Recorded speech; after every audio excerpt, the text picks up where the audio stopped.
Bonjour et bienvenue dans Objectif 2023 de ces jours. Vous savez, les élections de demain se préparent aujourd'hui.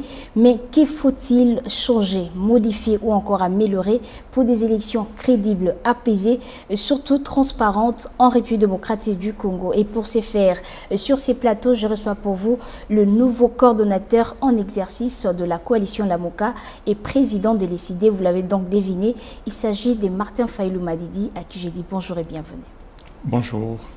Alors, vous évoquez à chaque sortie médiatique la crise institutionnelle, la nécessité de faire de réformes. Mais quel type de réformes vous voulez exactement? On l'a dit clairement et on le répète, et Lamoka vient de le dire, il s'agit des réformes institutionnelles. Et réformes institutionnelles, notamment au niveau de la loi électorale, au niveau de la loi sur la CENI. Donc ces réformes sont nécessaires pour que demain on puisse avoir les élections crédibles. Mais il y a d'autres réformes, parce qu'il y a des questions transversales, c'est-à-dire réforme de la gouvernance. Aujourd'hui, la lutte contre la corruption doit faire partie des réformes, doit faire partie des questions qui intéressent l'ensemble de la population congolaise. Des réformes au niveau des droits humains, des réformes au niveau de l'armée, de la police et des services de sécurité, des réformes au niveau du juge électoral. Vous avez suivi et vous avez assisté à cette scène de la Cour constitutionnelle. Comment la Cour constitutionnelle a entériné les résultats fabriqués par la CENI. Donc nous avons besoin de toutes ces réformes pour que demain on puisse aller aux élections et avoir des élections crédibles. Mais que reprochez-vous à l'actuel système électoral? L'actuel système électoral, vous avez raison de poser cette question. Je suis totalement d'accord avec vous, parce que le même système électoral, si on avait donné ça à des gens sérieux, ils pouvaient avoir des élections crédibles. Oui, vous avez raison. Qui sont ces gens sérieux dont vous faites allusion? Mais ces gens sérieux, c'est-à-dire des pays où les gens sont sérieux, où on ne demande pas à la centrale électorale de fabriquer les chiffres et de laisser le choix des électeurs, d'oublier la vérité des urnes. J'avais posé la question... On regarde ici, il n'y a pas des hommes sérieux? Madame, est-ce que les résultats ont été les produits de ce que les Congolais ont décidé? Non. M. Nanga et M. Bassengezi n'ont-ils pas fabriqué les chiffres? Je parle de ça, ils ne sont pas sérieux. Vous le prenez pour des gens sérieux? C'est des gens qui doivent aujourd'hui être en prison. C'est à cause d'eux, c'est parce qu'eux, ils ont accepté des instructions venant de M. Kabila que le pays est dans cette crise. Mais vous pouvez dire, oui, on peut élargir. Oui, on élargit, y compris M. Félix Tshisekedi. Là, c'est votre point de vue. S'il vous plaît, madame, est-ce que ce que j'ai dit ici, je vous dis que c'est vous qui le dites? Je vous dis et je répète que tous ces messieurs-là ne sont pas sérieux. Il y a certainement des dames. Mais vous m'avez interrompu, j'étais en train de parler de Félix Tshisekedi. Si Félix Tshisekedi n'avait pas accepté les deals avec M. Kabila, on ne serait pas là où nous sommes aujourd'hui, où le pays est complètement dans une situation extraordinairement dangereuse. Le pays ne va plus. C'est le chaos total. On est en train de nous prendre le pays. Vous voyez ce qui se passe à Minembwe? Vous voyez ce qui se passe à Beni aujourd'hui? Vous voyez ce qui se passe à Butembo? Ce qui se passe dans l'Ituri dans son ensemble, le Nord Kivu dans son ensemble et le Sud Kivu? Ce qui se passe au Tanganyika? Parce qu'il y a des gens qui sont là, complices de M. Kabila pour désarticuler les Congos. C'est ça le problème. Alors, nous y reviendrons pour décortiquer chacun de ces points que vous avez évoqués. Mais entre les réformes électorales et les réformes institutionnelles, qu'est-ce qui paraît les plus importantes ou urgentes pour vous? Non, les réformes institutionnelles, les élections, les réformes électorales sont dans les réformes institutionnelles. C'est-à-dire, comment demain corriger. Parce que je reviens à votre question, parce que vous m'avez interrompu. Comment faire en sorte que le choix des électeurs le choix soit retranscrit sur papier. Les choix des électeurs, c'est-à-dire les électeurs viennent, ils déposent des bulletins dans les urnes. On sort ces bulletins, on transcrit ça dans les procès-verbaux. Et après les procès-verbaux, on proclame les résultats. Donc, aujourd'hui, il faut corriger certaines choses qui, dans la loi électorale, sont très faibles. Par exemple, l'article 71 de la loi électorale sur la proclamation des résultats. Il faut corriger ça.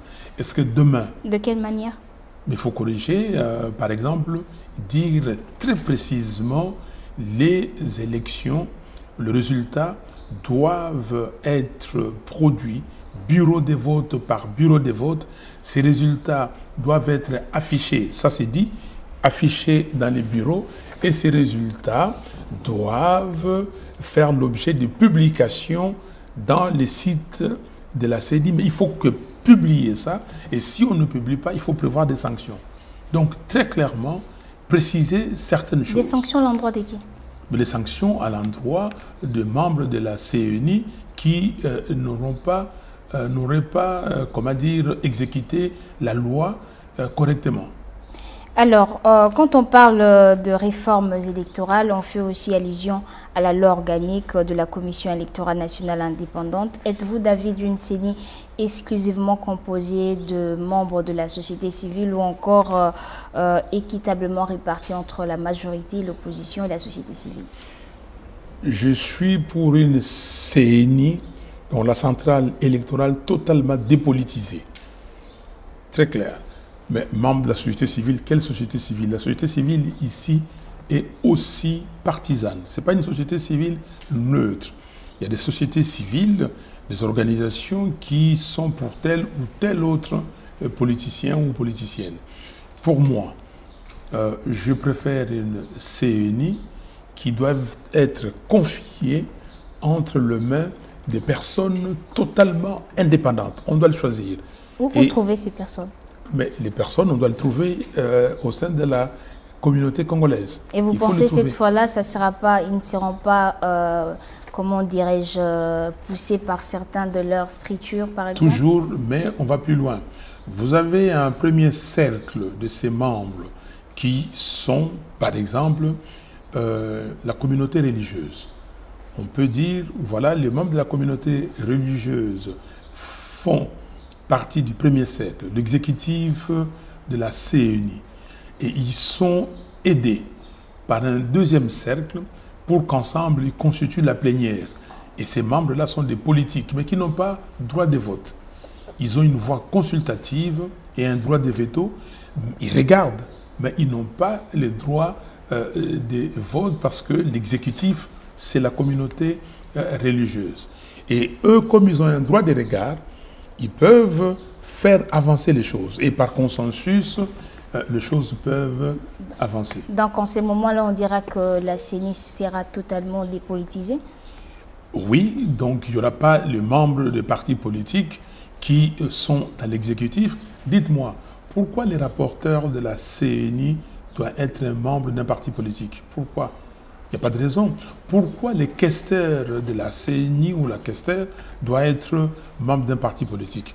Mais les questeurs ou la questeur peut venir du ministère du Budget, c'est un comptable d'État, avec ses adjoints. Les rapporteurs, on peut faire appel à candidature, on prend un expert, il y a des experts, et ses adjoints. Donc, nous disons qu'il faut dépolitiser, parce qu'il y a beaucoup de gens qui pensent que c'est le lieu de s'enrichir. Comme M. Nanga et M. Bassengezi se sont enrichis sur le dos des Congolais. Ils ont dépensé près d'1 milliard de dollars. Près d'1 milliard. Ça fait plus d'une année que les élections se sont passées. Jusqu'à aujourd'hui, on n'a jamais audité la centrale électorale. C'est anormal. Et la preuve est qu'ils sont sous sanction américaine. Donc, il faut dépolitiser. Il faut rendre les finances transparentes. Il faut rendre l'exécution, comment dire, des décisions de la CENI aussi transparente.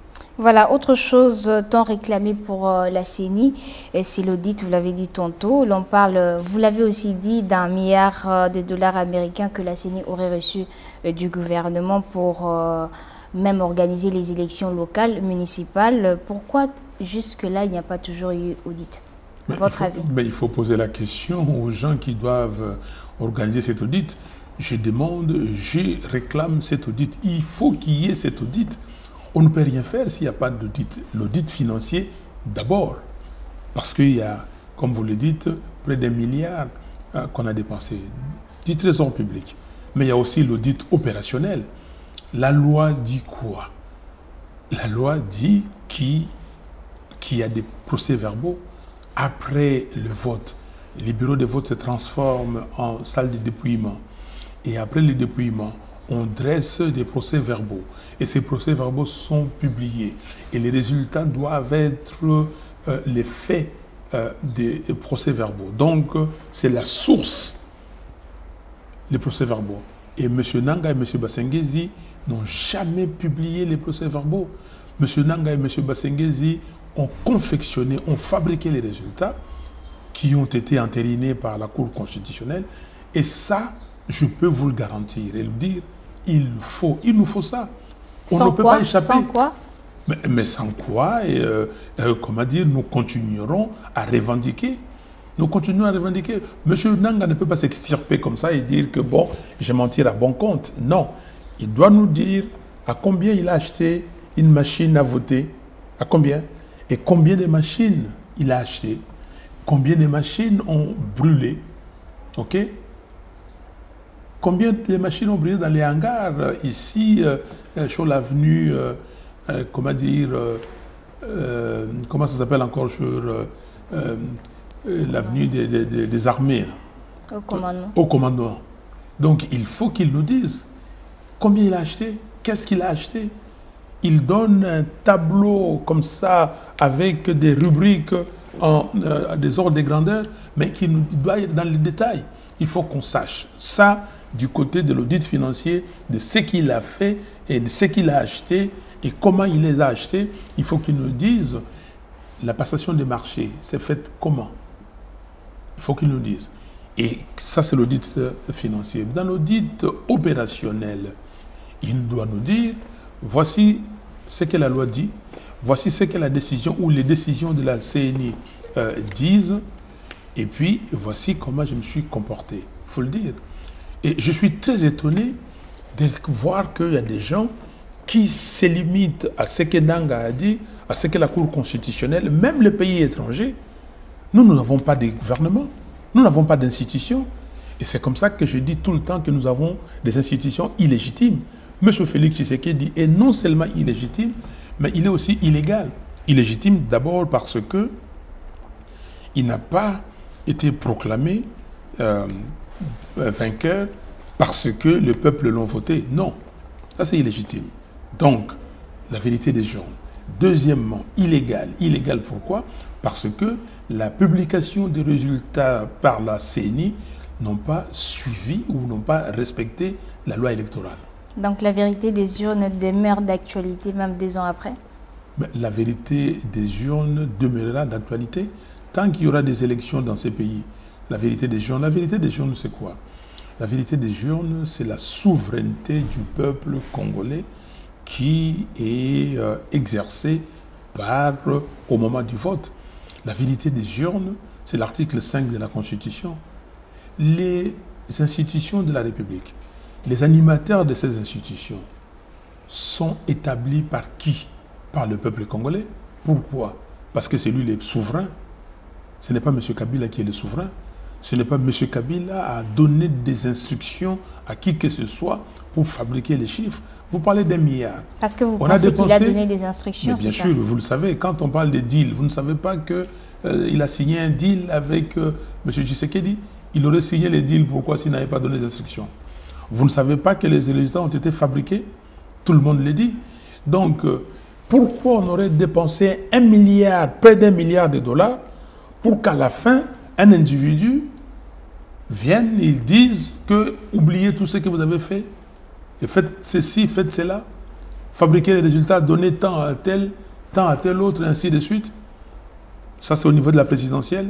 Pour les législatives, vous donnez tant de députés à mon groupe, tant à ces groupes-là, et tant d'autres, même dans les groupes qui étaient supposés être des groupes de l'opposition, il a donné ce qu'il voulait donner. Monsieur Nanga est comptable et doit rendre des comptes au peuple congolais. Pensez-vous pas que la RDC devrait en finir avec les arriérés électorales, c'est-à-dire les élections municipales, locales, qui toujours ne sont pas organisées jusqu'ici? Oui, cette question est posée, les arriérés électorales. Vous allez faire les élections locales aujourd'hui, pourquoi? Vous allez faire les élections locales. Si vous faites toutes les élections locales, ça va vous demander chaque année de payer près de 400 millions de dollars à comment dire, ces élus. Et aujourd'hui, les députés provinciaux ne sont pas payés depuis près de 9 mois. Ils ne sont pas payés. Aujourd'hui, les députés provinciaux ne travaillent pas correctement. Regardez l'exemple du Congo central. Vous avez une assemblée provinciale et qui a mis dehors les gouverneurs de la province. Dehors. Et la Cour constitutionnelle est intervenue par un arrêt pour dire que ces gouverneurs devaient partir. Le gouverneur est là. L'arrêt de la Cour constitutionnelle. On dit que non, les arrêts de la Cour constitutionnelle ne sont pas négociables, personne ne peut les contester. Et là, maintenant, qu'est-ce qu'on voit? Ces gouverneurs s'organisent comme ils le pouvaient s'organiser, avec la collaboration des ministres du gouvernement illégitime, pour aller mettre dehors le président de l'Assemblée provinciale. Et ça s'est fait. Et alors, vous voulez continuer les désordres à ces niveaux des assemblées provinciales, avec les députés provinciaux, les gouvernements provinciaux. Ce n'est pas encore rationalisé. Mais quand vous aurez maintenant les assemblées locales, vous aurez la bagarre partout.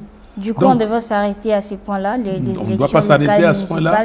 On ne doit pas s'arrêter. En stand-by, qu'on attende encore. Bien sûr, on doit mettre en stand-by. Non, mais je suis responsable. On doit mettre en stand-by, rationaliser les assemblées provinciales, rationaliser les gouvernements. Qu'est-ce que vous entendez par rationaliser? Les rendre effectifs, les rendre rationnels, les rendre, comment dire, il faut qu'il y ait des résultats palpables. C'est-à-dire un député provincial doit aller travailler. C'est lui qui amène le problème de sa contrée. C'est lui qui amène le problème de son territoire. C'est lui qui vient au niveau de la province et regarde ce qu'on peut faire pour que la province aille de l'avant, pour qu'il y ait le développement de la province, pour qu'il y ait la sécurité, qu'il y ait le développement, pour qu'on commence à produire, que les entreprises viennent. Mais maintenant, à ces niveaux, aujourd'hui, les députés sont instrumentalisés. Ils sont là parce qu'il y a un gouverneur qui vole l'argent de l'État et commence à donner aux députés parce que ces députés sont affamés. On les affame à souhait volontairement. Ils ne sont pas payés. Maintenant, ils dépendent du gouverneur. Et le gouverneur les paye. Ou quelqu'un d'autre vient les payer pour qu'ils fassent des motions contre des gouverneurs. Est-ce que le peuple congolais a demandé cela? Quand le peuple congolais est allé voter les députés, il a voté ces députés, il les a placés à l'Assemblée nationale pour que demain ils puissent faire des motions en désordre, puisque demain ils puissent prendre l'argent de je ne sais qui pour aller démettre l'Assemblée, les gouverneurs des provinces. Donc à ces niveaux-là, mais concrètement, je vous le dis, vous avez posé la question sur la rationalisation.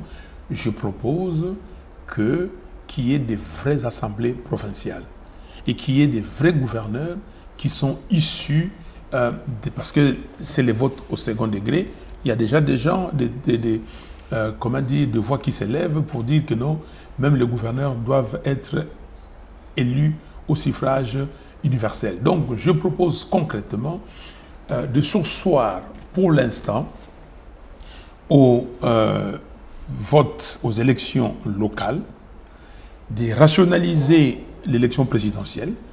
Il faut qu'il y ait un président élu au suffrage universel, voté par le peuple, par les souverains primaires, comme les députés nationaux. Il faut qu'il y ait des sénateurs qui ne proviennent pas de la corruption.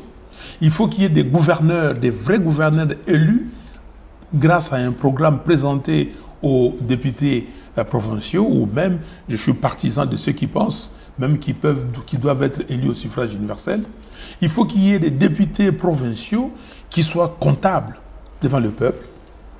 Et là, on va aller de l'avant et après, nous allons avoir les élections locales. C'est très important, madame. Voilà, un autre point qui voudrait aussi de réforme, c'est la justice. Vous vous êtes opposé à la proposition de loi Minakou Sakata, mais cette dernière est toujours en examen à la commission PAJ de l'Assemblée nationale. Et que faire pour obtenir un consensus également de ces côtés-là? Mais vous savez que la Mouka avait fait une déclaration sur cette question. Des propositions de loi Minakou Sakata. Nous sommes contre, on sera toujours contre. Et ça ne passera pas. Nous allons mettre la population congolaise dans la rue. Nous attendons. Nous marchons déjà mercredi. Nous marchons les 14. Et nous marchons, et vous savez pourquoi, c'est contre la balkanisation. Nous marchons pour l'unité des Congolais. Nous marchons pour défendre l'intégrité territoriale du Congo. Mais après, nous marcherons pour dire non de nouveau à la loi, à la proposition de loi Minakou Sakata. Vous marcherez, mais vous savez que le FCC est majoritaire à l'Assemblée nationale, au Parlement. Mais bien sûr, mais est-ce que le FCC est majoritaire sociologiquement? Mais c'est pour ça que le peuple marche. Mais le peuple marche pourquoi? Pour dire non, ça ne passera pas. Je mets quiconque au défi. Ces lois ne passeront pas. Ou la loi Minakou Sakata. Vous avez la certitude donc? Mais j'ai la certitude parce que j'ai conduit la protestation la semaine du 19 au 26 janvier 2015 contre le projet de loi sur le recensement. J'ai conduit cette protestation et ça n'a pas marché. Ils l'ont, comment dire, retiré. Ça ne marchera pas, comme non plus leur idée de faire élire le président de la République au second degré, c'est-à-dire par le Parlement. Tout ça, ce sont des manœuvres pour que M. Kabila reste au pouvoir. Mais ça ne marchera pas. Donc... Reste au pouvoir ou revienne... Très bien, vous avez compris la subtilité. Il est au pouvoir. Le pouvoir aujourd'hui, c'est M. Kabila qui est au pouvoir. Ce n'est pas Tshisekedi. Ce qui s'est passé à Minembwe, ce sont le M. Roubaix-Roy et ses amis qui continuent avec leur complicité avec M. Kabila pour déstabiliser les Congos. Alors, vous allez me dire, oui, M. Félix a dit qu'il suspend. Il suspend quoi? Il a suspendu le processus d'installation. C'est ça la suspension? Quand il dit que, voilà, on va mettre en place une commission composée des experts non originaires pour, un, regarder les limites des provinces, regarder les limites des communes ou des contrées, et deux, faire une proposition qui va, comment dire, avoir l'assentiment de tout le monde. Ça veut dire quoi? Sur ces points des Minembwe, nous avons une question précise, oui. Nous y reviendrons. Mais vous avez fait une proposition de sortie des crises juste après les élections. Est-ce que cette proposition est toujours applicable tout en sachant que plusieurs demandes de réformes sont sur table? Ah, mais je suis très content qu'il y ait plusieurs demandes, même qu'il y ait plusieurs propositions. Parce que quand j'ai mis sur la table la proposition au départ, il y a des gens qui ont dit qu'écoutez, mais de quoi ils parlent? Aujourd'hui, tout le monde constate qu'il y a réellement crise institutionnelle. Tout le monde constate qu'il y a une crise de légitimité. Et c'est pour cela qu'ils font des propositions. Donc ces propositions sont les bienvenues, mais ces propositions doivent se terminer par une rencontre paritaire pour avoir, c'est-à-dire FCC Cash et la Mouka, très clairement, pour qu'on discute sérieusement. Il n'y a pas 36 cadres. En ce moment-là, vous pourriez discuter de la plus belle des manières? C'est-à-dire? C'est-à-dire vous serez réunis autour d'une table? Vous avez suivi les discussions de la CENCO à fin décembre 2016. Et quand vous lisez ma proposition de sortie des crises, c'est comme ça. Après discussion entre les parties prenantes, il faut mettre en place une institution dénommée Haut Conseil national pour les réformes institutionnelles. Et ce Haut Conseil national se chargera des réformes dans les domaines ci-après, et je vous ai dit, la centrale électorale, la loi électorale, les juges du contentieux électoral, la gouvernance, notamment la corruption, l'armée, la police, la sécurité et les droits humains. Mais après la mise en place de ces structures, on ne parlera plus de tous ces problèmes que vous avez énumérés tantôt? C'est pour résoudre les problèmes qui se posent. On ne dit pas qu'on ne parlera pas de ces problèmes. Mais vous savez, la nature humaine, c'est la nature humaine. Il y a toujours des problèmes. Sinon, dans les pays comme les États-Unis, la France, l'Allemagne, on ne parlerait plus de réformes, on ne parlerait plus de rien. Si on parle, parce que ce sont les hommes et les femmes qui sont là, et des fois ils dérapent. Mais ici, les hommes et les femmes dérapent beaucoup plus. Et ils dérapent beaucoup plus sans se soucier des souverains primaires. Mais dans le pays que je viens de citer, d'abord c'est l'opinion publique. On ne peut pas faire n'importe quoi. Ici, on fait n'importe quoi. Ici, on fait gober à tout le monde n'importe quoi. On est en train de vous prendre le pays. Parce que vous avez dit qu'on va parler des minéraux. On est en train de vous prendre le pays et vous voyez et vous applaudissez. Ça, c'est très dangereux. Vous et votre plateforme Lamouka, vous insistez sur le respect de l'article 70 de la Constitution. Vous ne voulez pas l'élection présidentielle au second degré, vous l'avez dit tantôt. Vous pensez que les FCC tient mordicus à imposer cette proposition? Je ne sais pas si les FCC tient mordicus à imposer l'élection présidentielle au second degré, ça je ne le sais pas.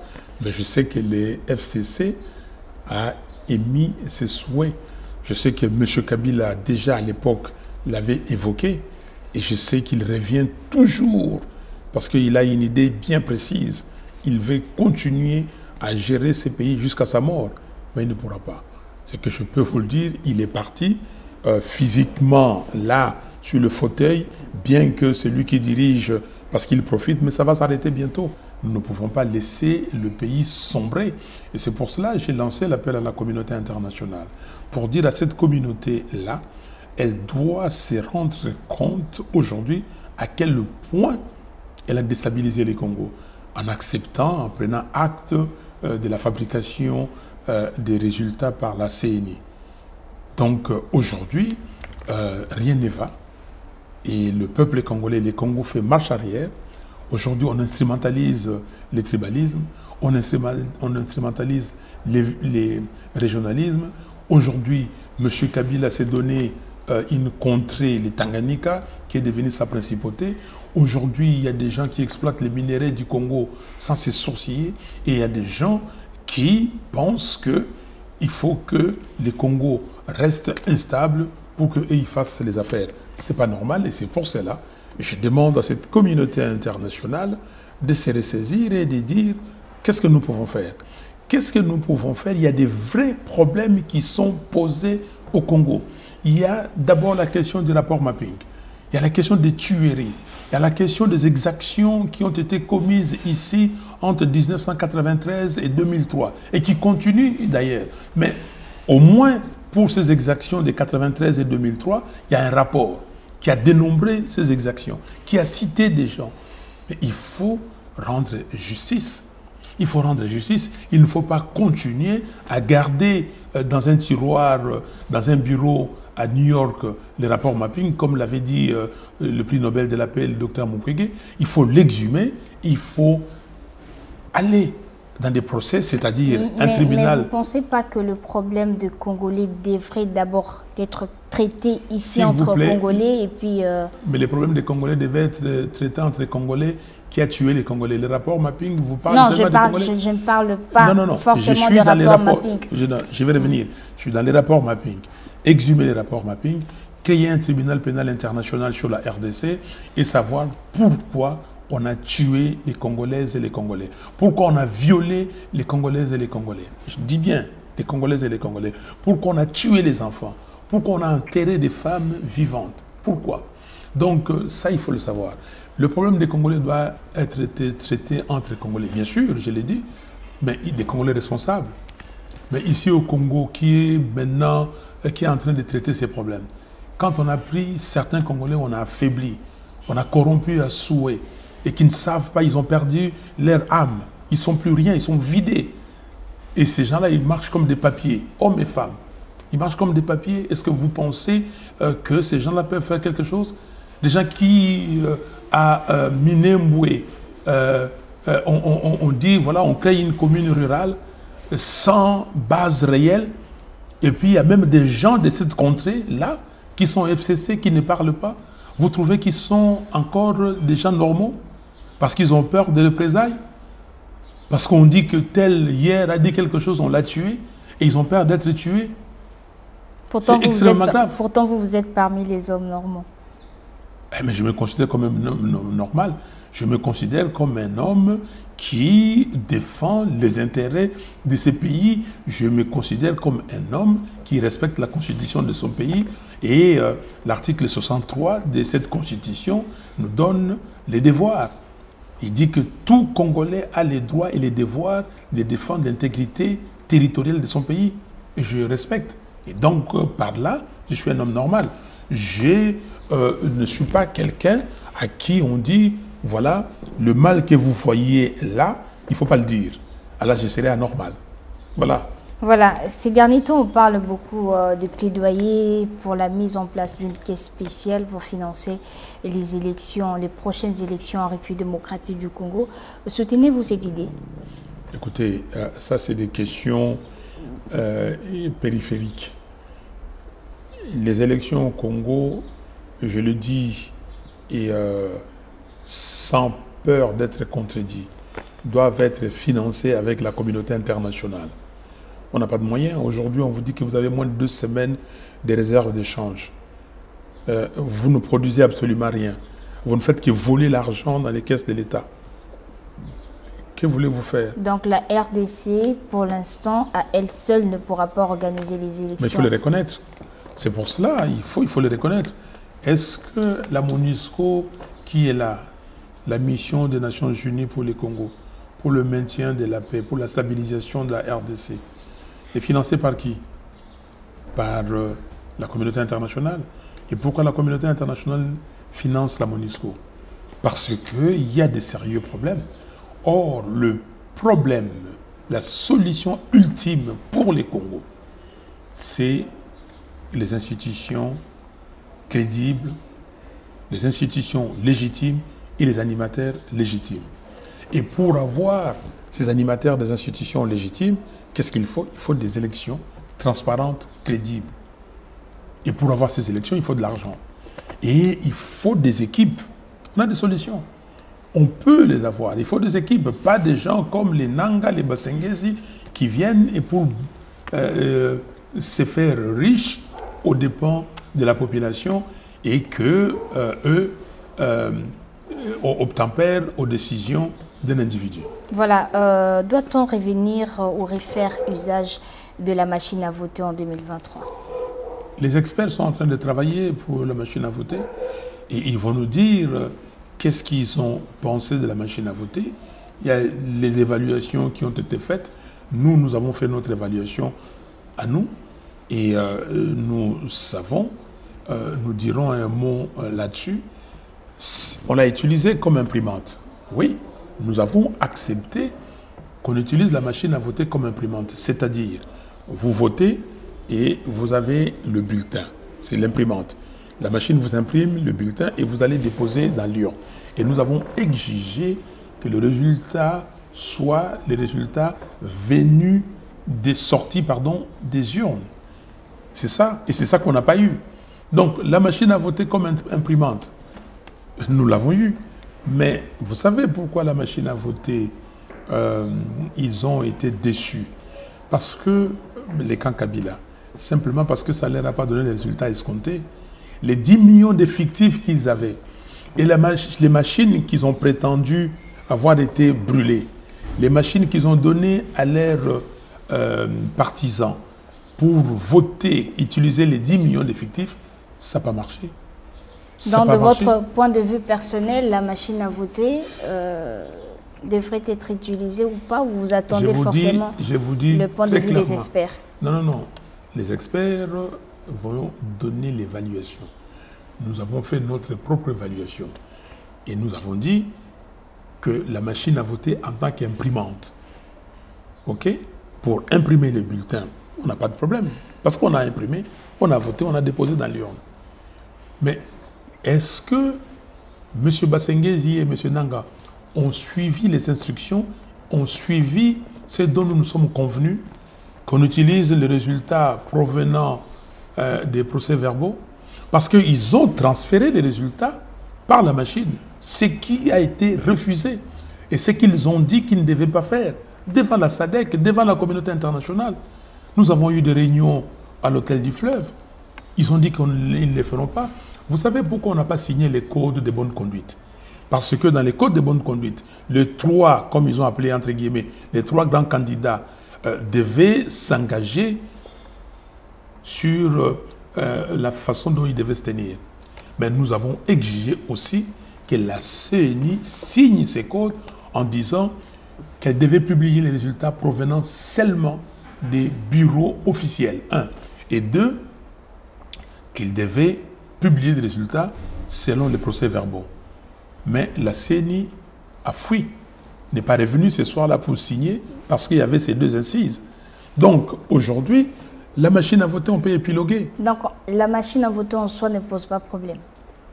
La machine comme imprimante, je répète, ne pose pas de problème. Parce que vous avez deux façons d'imprimer le bulletin. Soit vous allez vous demander à une imprimerie de vous imprimer le bulletin et quand un électeur se présente, vous lui donnez le bulletin, il coche. Soit vous avez une tablette qui est là et on indique, vous voyez le nom de la personne pour qui vous voulez donner votre vote, vous appuyez et puis la machine vous imprime le bulletin. Ça, il n'y a pas de problème. Et c'est ce que nous nous sommes convenus. Et on dépose dans l'urne. Et après, on oublie complètement la machine à voter. Parce que on s'est servi d'elle comme imprimante.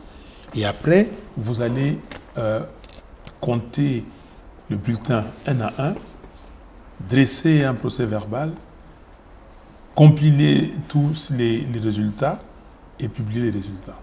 Alors, lors de votre récente sortie médiatique, vous avez évoqué le point du recensement de la population. Pourquoi pensez-vous que le recensement pourrait favoriser les glissements du mandat de l'actuel chef de l'État? Très simplement, le recensement, ce n'est pas un jeu d'enfant.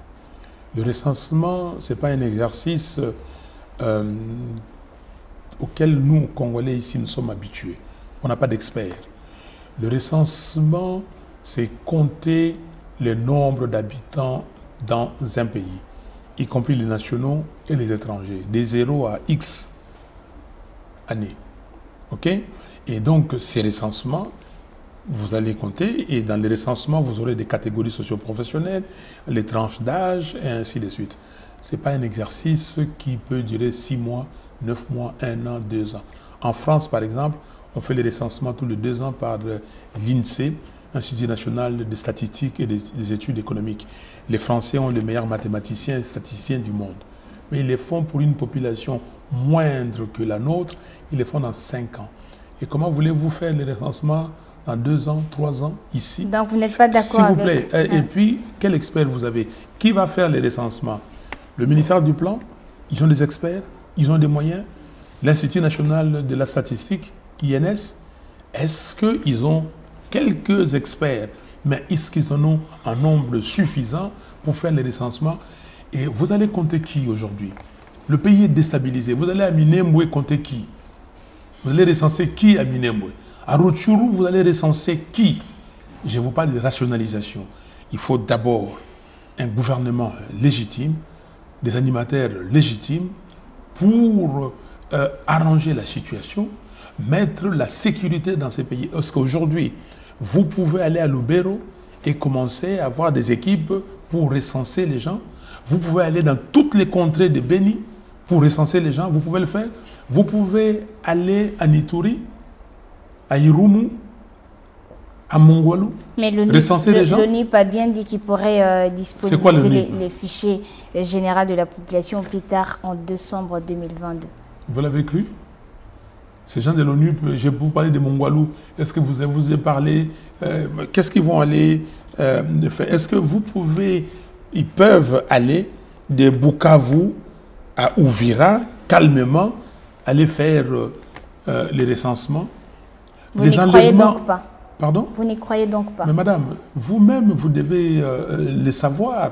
Aujourd'hui, les enlèvements qui se font à Goma, les enlèvements qui se font à Rutshuru, est-ce que nous avons un gouvernement? La première chose, c'est de mettre en place un gouvernement.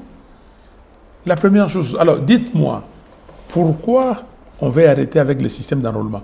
Le système d'enrôlement, parce que quand vous recensez les gens, vous les recensez, vous connaissez la population. Après, vous allez demander aux gens qui ont été recensés, qui ont 18 ans et plus, de s'inscrire sur la liste électorale. Donc, les recensements n'excluent pas l'enrôlement des électeurs. Vous avez compris? Parce qu'en France, on recense les gens, mais on s'inscrit sur la liste électorale. En Côte d'Ivoire, ils vont avoir les élections bientôt. Il y a les recensements, mais on s'inscrit sur les listes électorales. Donc, vous allez recenser et les chèvres, et, comment dire, les moutons, et les poulets, tout le monde, vous recensez tout. Donc, alors, alors, qu'est-ce que vous faites? Non, le recensement aujourd'hui, dans cette situation où on a transplanté les populations, je veux être clair, ce n'est pas recommandé. Ce n'est pas une priorité donc?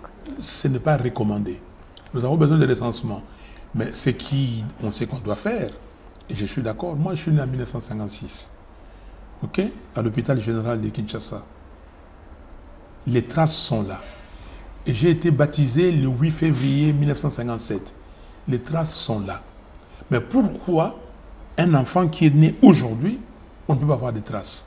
Pourquoi nous avons tant d'enfants fantômes, c'est-à-dire des enfants qui n'ont pas d'état civil? On devait commencer par l'état civil. Mais l'état civil déjà de ceux qui naissent aujourd'hui, ok? Si on rationalise l'état civil, on dit qu'on le rend efficace et que tout le monde connaît. Et demain, nous allons avoir les recensements, mais les recensements par des institutions crédibles, des institutions mises en place par le peuple congolais, et non des institutions où des gens comme les Roubaix-Roy vont venir traficoter les choses pour que tout le monde soit reconnu comme Congolais. Non. Et c'est très dangereux. Cette question, c'est une question très importante. Madame, j'ai été à la conférence nationale souveraine. Je sais de quoi je parle. Il y a des populations aujourd'hui qui souffrent. Ils ne peuvent pas aller cultiver les champs. Aujourd'hui, à l'est de la République. L'est de notre République qui était un grenier pour les Congos, aujourd'hui, ils n'ont absolument rien à cause de nos terres, à cause des richesses du Congo. Les richesses du Congo deviennent un problème pour les Congolais. Il n'y a que nous, Congolais, qui devrions tout faire pour que nous puissions vivre dans un territoire non traficoté, c'est-à-dire non amputé. Et même, aujourd'hui, ceux-là qui pensent à la balkanisation du Congo ont trouvé d'autres astuces. Ce n'est pas d'amputer, mais c'est de transplanter les gens. Et puis, dans 25 ans, 50 ans, ils vont organiser un référendum d'autodétermination. Et les gens vont se dire, écoutez, on ne parle pas la même langue que ces gens-là, pourquoi on doit être avec eux? C'est très subtil. Voilà, vous débutez votre mandat de 6 mois à la tête de l'AMOCA. Quelles seront vos prochaines actions à mener? Vous les saurez bientôt. On sera sur le terrain. Vous le saurez bientôt, mais ce que je peux vous dire déjà, en tant que président élu, j'ai demandé au peuple congolais d'être dans la rue le mercredi 14 octobre. Donc, on va être dans la rue à Kinshasa, à Beni, à Uvira, à Bukavu, à Kikwit, à Mwanda, à Matadi et à Gemena Et dans beaucoup d'autres contrées, à Kananga, on sera dans la rue. Et voilà, donc pour l'instant, nous avons déjà recensé 15 villes et, où nous demandons aux Congolaises et aux Congolais d'aller revendiquer et d'aller dire nous marchons pour l'unité des Congolais. Nous marchons pour défendre l'intégrité territoriale du Congolais. Nous disons non à la balkanisation du Congo. Nous disons non au deal Tshisekedi-Kabila. Nous disons non à la fragilisation du Congo et nous disons oui au rapport mapping et à la création d'un tribunal pénal international pour la RDC. Vous avez évoqué plus d'une fois les sujets autour des Minembwe et du point de vue électoral, quelles pourraient être les conséquences de l'érection de cette entité en commune rurale? Je ne comprends pas très bien votre question du point de vue électoral. Je ne parle pas du point de vue électoral. Je ne suis pas là pour les élections. Je suis là pour la défense de l'intégrité territoriale du Congo. Les gens qui veulent prendre Minembwe, ils se disent qu'ils s'appellent les Banyamulenge, c'est-à-dire ils sont venus de la colline de Mulenge. Quand ils sont venus du Rwanda, on les a mis là-bas. En 1960, quand ces gens-là étaient là, on leur a dit, il y avait des élections, on leur a dit, vous ne participez pas aux élections parce que vous êtes des étrangers, vous êtes des réfugiés. S'il vous plaît, gardez votre statut, respectez votre statut. Et ils ont respecté. Mais ils sont déplacés maintenant de Mulenge et pour aller à Minembwe et dire que c'est l'aire commune. Non. Non, il faut pas, nous ne sommes pas des aventuriers, nous ne sommes pas des faiblards. Vous voulez que nos enfants profanent nos tombes ou nos petits-enfants profanent nos tombes parce qu'ils auraient dit que Lumumba, Kasavubu ont tout fait pour avoir l'indépendance de ces pays et nous avons marchandé, soldé cette indépendance. Mais c'est quoi ça? Donc c'est pour ça que j'ai dit aux Congolais, toute Congolaise qui est responsable doit se poser la question, quelle est ma génération, à moi, quel est son combat? Quel est le combat de ma génération? Le combat de la génération de Lumumba Kasavubu, c'était d'avoir l'indépendance. Et les miens, c'est lesquels? C'est vendre le pays, c'est céder une portion du pays, c'est installer les gens dans le pays qui fragilisent le pays. C'est ça la question. Le débat électoral, c'est aussi la Cour constitutionnelle qui joue un rôle prépondérant dans les contentieux électoraux. Que dites-vous de réaménagement qui a été opéré récemment dans cette instance? Inconstitutionnel. M. Tshisekedi a violé la Constitution. Il a violé la Constitution, très clairement. Les juges de la Cour constitutionnelle sont inamovibles. On sait comment se termine leur mandat. Par décès, démission volontaire, ou ils sont révoqués. Fin de mandat. 4 conditions. Cela voudrait simplement dire, s'ils ne sont pas morts, s'ils ne sont pas révoqués, il faut d'abord les démissionner. OK? Leur demander, parce que la démission, c'est démission volontaire. Quand ils démissionnent, et vous les nommez ailleurs. Il faut lire la loi. Vous voyez la juge Ginsburg, la démocrate qui vient de mourir aux États-Unis. Vous savez, quand le président Obama était en fonction, et comme la juge est démocrate, le président Obama lui avait demandé de démissionner. Parce qu'elle était atteinte du cancer, malheureusement. Mais la juge a dit que non, elle continuait son travail. Elle est restée. Le président Trump est venu, il a demandé à la juge de démissionner. Elle a refusé. Elle a refusé, on a attendu jusqu'à ce qu'elle soit morte. Et là, maintenant, vous connaissez les débats, ce n'est pas notre débat ici. Mais c'est pareil. M. Tshisekedi a violé la Constitution. Et donc, on doit se taire parce que si vous dites, ah non, on dit que c'est Tambo qui va les remplacer. Mais M. Tshisekedi, quand il faisait les deals avec M. Kabila, il savait bien qu'en acceptant que Tambo Mwamba soit président du Sénat, et que s'il lui est arrivé quelque chose, parce qu'il n'est pas immortel, il est mortel, nous tous nous sommes mortels, que c'est un qui allait remplacer, pourquoi n'a-t-il pas dit, bon, à l'Assemblée nationale, vous avez mis Janine Mabunda, moi je mets Jean-Marc Kabound comme adjoint, mais au Sénat, laissez-moi mettre un titulaire à moi. Le débat est clair. C'est il est passible. Il est passible des hautes trahisons. C'est l'article 165. Je l'ai dit et tout haut. Il n'y a aucune influence. Personne ne peut penser qu'il m'agresse et que moi, je vais me taire. Je l'ai dit parce que c'est la Constitution.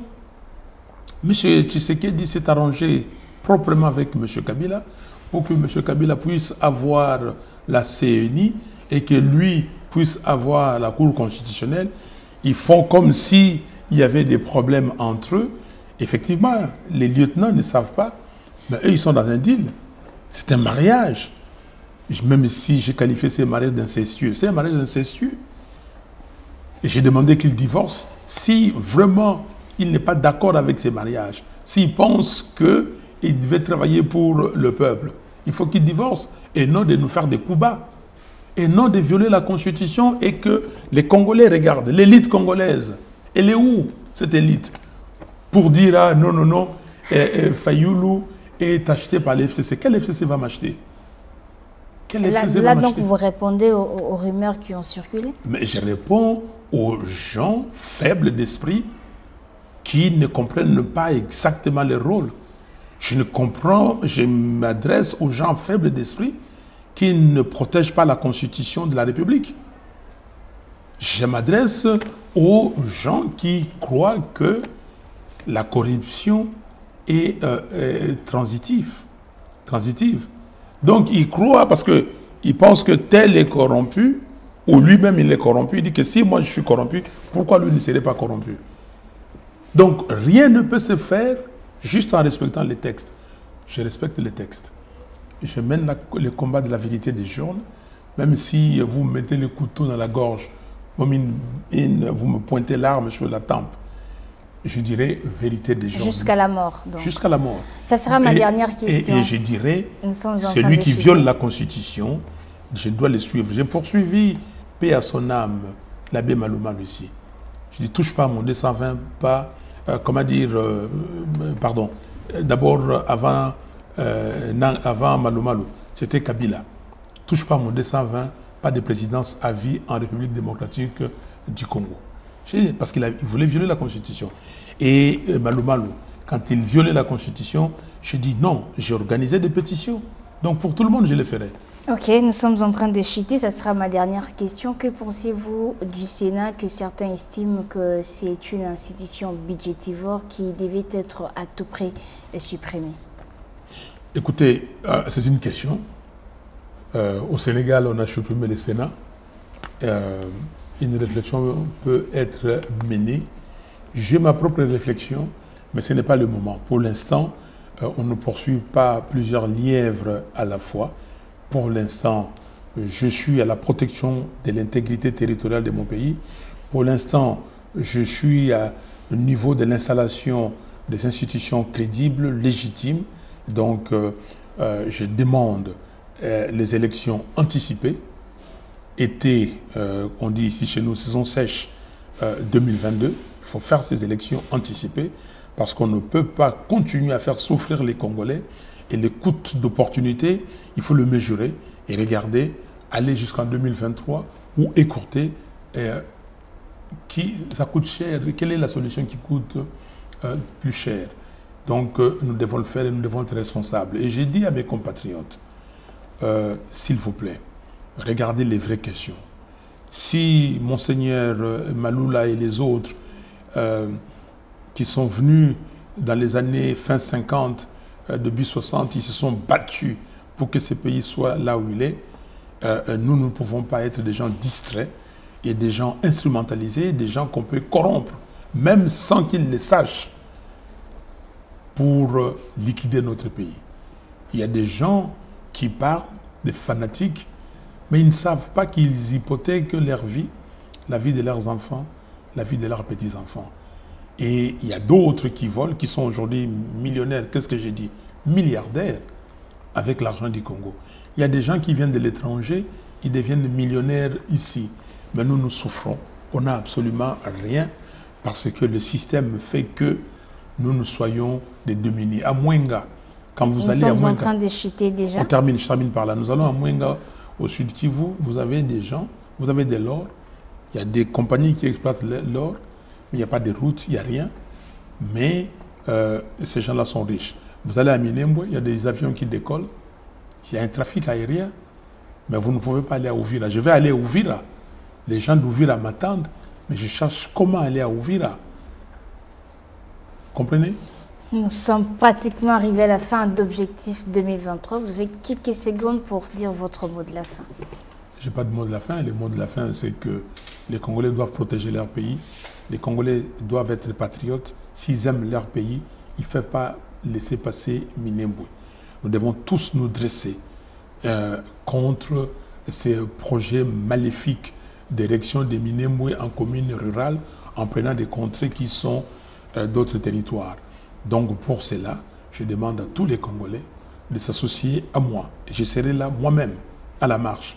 Et la marche à Kinshasa partira de la place Pascal à Tchangou et entre Kimbanseke et Massina, place Pascal. Nous allons longer le boulevard Lumumba et arriver à Échangeur, nous continuons. Et après, nous allons prendre le boulevard Sendwe pour déboucher sur le boulevard Triomphal et à l'Esplanade des Martyrs, c'est-à-dire entre le boulevard Triomphal et l'avenue de l'Enseignement, en face du stade Martyrs, nous allons donner un mot, dire un mot, et puis on va se séparer là. Donc, rendez-vous, c'est mercredi 14 octobre à 8 h du matin à la place Pascal. Oui, merci d'avoir répondu à notre invitation. Nous espérons vous retrouver très prochainement pour d'autres questions. Je vous remercie. Objectif 2023 de ce jour est terminé. Merci à vous d'avoir suivi. Retrouvons-nous prochainement avec un nouvel invité. Au revoir.